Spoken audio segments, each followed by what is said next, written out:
Okay, let's dive right into this explainer. Today, we're looking at a fascinating phrase that perfectly bridges the gap between, well, kitchen hygiene and human psychology. We're talking about the 5-second rule. It's a concept almost everyone knows, right? But today, we're going to explore its mysterious origins on the kitchen floor, and then completely flip it on its head to see how it was repurposed into a billion-dollar psychological empire. To start, I want you to be totally honest with me. Would you eat a gummy bear that just fell on the floor? Come on, you know you've thought about it. This question taps into the universally understood, literal interpretation of the 5-second rule. It's that momentary panic, followed by a rapid rescue mission, because we're secure in this deeply ingrained belief that if you act fast enough, the germs simply haven't had time to climb aboard your snack. So let's look at where this came from. Section 1, the dropped food myth.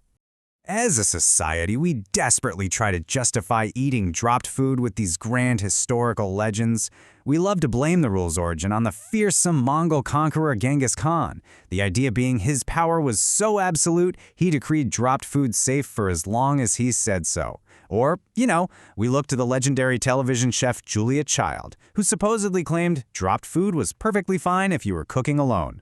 But the truth? The very first written reference to the 5-second rule didn't actually pop up until 1995, so neither Khan nor Child actually invented it. But what does the actual science say?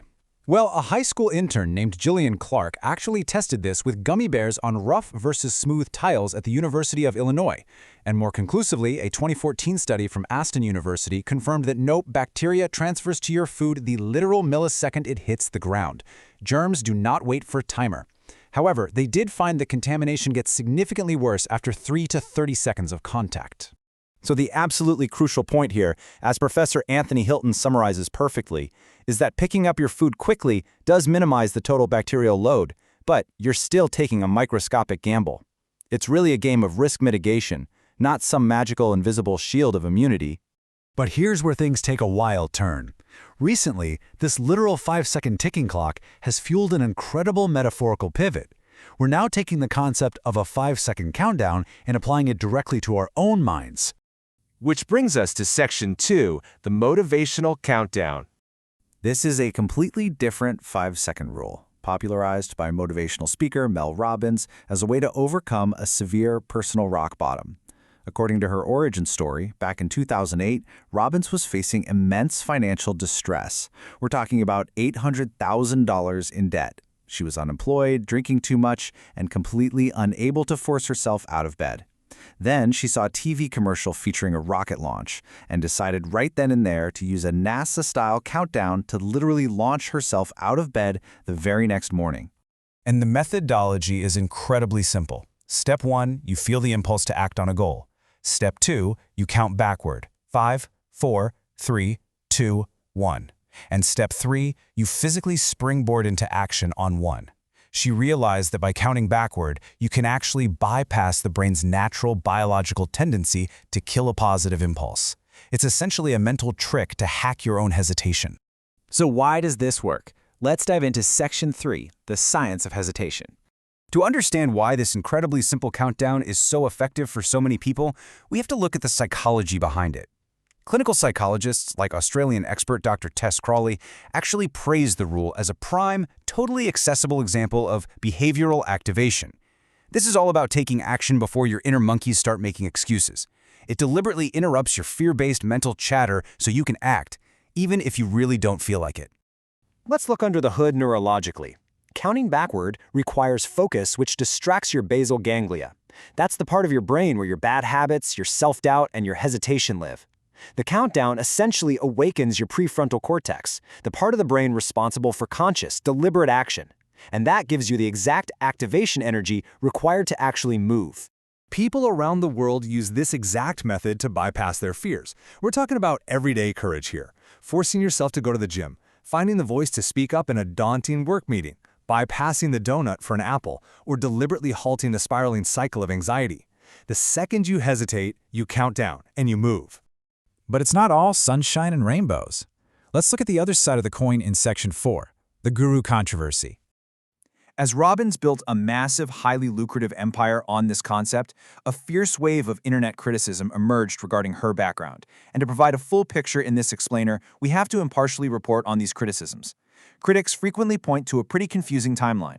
Her claims of complete financial ruin in 2008 seem to directly contradict a 2007 Boston Magazine profile, which highlighted her elite, highly successful coaching business, complete with radio deals and high-net-worth clients. Online forums, particularly communities like Reddit's life coach Snarkboard, are filled with vocal critics.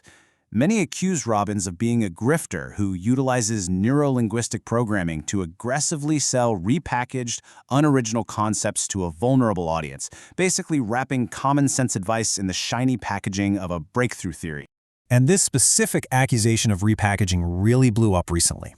Critics noticed striking, undeniable similarities between Robbins' highly publicized 2024 book, The Let Them Theory, and a viral poem written 2 years earlier by a woman named Cassie Phillips. People were pretty outraged when Robbins not only claimed the concept as her own research, but also attempted to legally trademark the phrase, let them. Furthermore, there are deep criticisms of her actual advice. Mental health advocates argue her content is completely devoid of trauma-informed nuance. Telling someone to simply count down or let them oversimplifies complex things like clinical depression or abuse. Critics highlight a strain of privileged, toxic positivity in her work that essentially blames individuals for systemic barriers they can't simply overcome by counting backward from 5. Let's wrap this up. Conclusion: bait, bridge, and balance. So where exactly does that leave us? Well, we're navigating this incredibly murky space between a scientifically validated, genuinely helpful psychological tool and the highly scrutinized creator who sells it. What you should take away from this explainer is the critical separation of the message and the messenger. You can absolutely, objectively benefit from a cognitive trick like the 5-second rule to break negative habit loops, while still remaining thoroughly skeptical of the self-help industry's shiny marketing tactics.